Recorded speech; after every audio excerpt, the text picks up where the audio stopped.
Today is a good day to talk about cars, vintage cars. And when you look at Cuba, the land of good music, good food, I don't know about that. The land of good vibes and everyone trying to leave the country, all that good stuff. Something you see in Cuba are these classic cars. The funny thing is that we say these are classic cars, and the Cubans are like, these are everyday cars. So we're going to talk about car culture and the biggest problem with why Americans, Europeans, or other people don't repair their cars. And why do they buy new ones? Why can't they just be like Cuba? Yeah, that's a very good question. Why can't everyone be like Cuba? And when Cuba is trying to be like everyone, yeah, the world is just such a crazy place. And that is what we're talking about this. So, you see classic cars, they are used every day in Cuba. But then when you see classic cars in America, in Europe, they're often in someone's collection at a museum, or they come out every now and then at a car show, and people wonder, ooh, this is nice, we don't see these anymore. And then they take selfies with that. And sometimes, if you're fortunate enough, a car enthusiast would allow you to drive the car, and you just feel good that you've just gone back in time. It just feels good. Now the question is, why don't we repair cars anymore? Why aren't we like Cuba?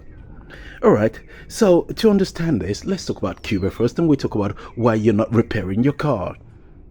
First of all, the interesting thing about Cuba and this whole story about the classic cars is that it is estimated there are about 60,000 classic cars, or just ordinary cars, that got stuck in time. And I think that's the way I like to look at it, because when something is classic, it means, well, it used to have it used to be popular, it's no longer popular, and it's becoming a collector's item.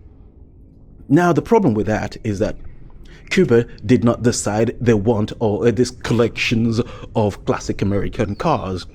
And it just seems, when you go to Cuba, it just seems like you're stuck in the 40s or 50s. And the reason for that is that, well, US trade embargo says, from now on, no more trade with Cuba. So those who already had cars there said, okay, excuse me, what are we going to do? How do we get parts? How do we fix all these American cars that now we've got stuck here? Yes, how do you fix that? And the funny thing is, for multiple generations now, Cubans have been we just do whatever we want. So apparently the idea is they use every metal household items they could get to fix their cars. Polish them, make them roadworthy, and then they just drive around. And it's so interesting that it is said that some of these are used as taxis, and some of these taxi drivers actually earn more than a doctor. You're thinking, you've gone to 8 to 10 years at top university to be a doctor, and then all it takes is for someone to drive a classic car and makes more money than you. It doesn't make sense. Of course it doesn't. And that, my friend, is one of the problems that Cuba is having to deal with. For example, it says that tourism is what drives this, because a lot of Americans or Europeans come in and say, ooh, it feels like I'm living in the past, in the 40s, 50s, 60s. This is the generation of my grandparents.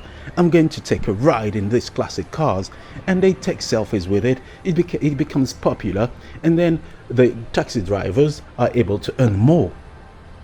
And now, the question I've always wondered is that if the parts are not getting through, the parts are probably getting through illegal means. But the funny thing is that they're able to keep this car running and roadworthy for so many years. I mean, since the 60s, that's multiple generations ago. And now you ask yourself, why is it that in Western world or in America, the car culture is such that you are encouraged to buy a new car every year, I don't know, 3-4 years? And there are people who say, no, I use my car until it dies, or until the repairs just is no longer worth repairing. Why is it that cars that you could repair after a while is just not worth it? for the simple reason that America or Western world is so expensive that it's not just the parts. If you can't get the part, it becomes a problem, and a lot of manufacturers stop manufacturing for older cars because the market is dwindling. They don't have enough customers, and if you don't have enough customers, you're not making enough money. So it means you can't keep the factories running to produce all the parts, and customized parts are more expensive. So what people do is that if you have a classic car, the only option is to go and look for someone who has another classic car that it's in a bad state, and then you buy the parts, or you buy the salvage, and then you strip it apart and use the parts you want. But then it costs more, and that is the biggest problem. And that is why when you look at the American culture or the car culture in Western world, you see a trend. First of all, the trend is that the old classic cars don't have the modern features of today's car. They don't have the 360 cameras. They don't have sometimes they don't even have airbags, because it wasn't something that was available at the time. Some don't even have seat belts that are just so common and ordinary today. And then when you think about all these, but then that is why people also like them, because you're driving in something that a lot of people do not have. But then why are we not imitating that? For multiple reasons. Because it's consumerism. People, you're encouraged to buy the latest and the greatest. Just similar to how people have multiple phones. And the funny thing is that when you look at a phone that is 5 years old, that's considered just ancient. That is classic. That's like, ooh, I didn't even know that still exists. But the strange thing is that the phones still work. They still do most of the things that most people use on their phones. Social media, email, check music, YouTube, and all that. You can still do that with an older phone. But then the culture is making people spend more. So they just think, oh, it's got now, it can do this, something you don't need. Oh, it can do that, something you don't need, but you want it. And the marketing is so good that they make you feel like worthless if you don't have the latest and the greatest. And I think part of that is what's happening to car culture, where now, I could remember a few years back when Tesla was cool. When owning a Tesla meant that you belonged to the elite. It was expensive. Not everyone could own one. And it was just a novelty of it that when you say, oh, I have a Tesla, woo, everyone, you're like the man. It was the latest. But now everyone got into it. Now the Chinese BYD or Hyundai, Kia all have electric cars. And now everyone has one, and they all have similar features, and it's no longer sexy. You see the problem until something new comes out. And I think that's the problem with car culture, and why it's very difficult to imitate what the Cuba is doing. And this also goes to show you, when people say, look, how far can you drive a car? How many kilometers can you drive in a car before you need to bin the car? And the funny thing is that if you're able to have parts and you're able to repair the car could just go on for almost forever. And that's it. You just repair it. It's good to go. And that's what Cuba has been doing. They've been just repairing the cars. But then the strange thing is that you don't want to imitate Cuba, because it's not as if they have a choice in the matter. They've been forced to basically repair cars because they are unable to import or buy new cars. And even if they could now, recently, apparently there have been some changes. And if they try to, who can afford to buy a new car? That's why quite a few people want to leave the country. So when you think about all that, it brings you to the conclusion that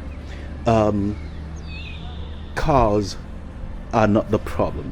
Cars are not, your car is old is not the problem. It's just that society has been made to think that the older the car, the worthless it is, and people just now associate having a newer car to your status. You have a nice car. The idea of keeping up with the Joneses. If your car, that is why even in corporate world now, lease cars, they change the cars every 3-4 years. And you're thinking, what's the point? Why? Because there are newer models and you're supposed to change, and that's it.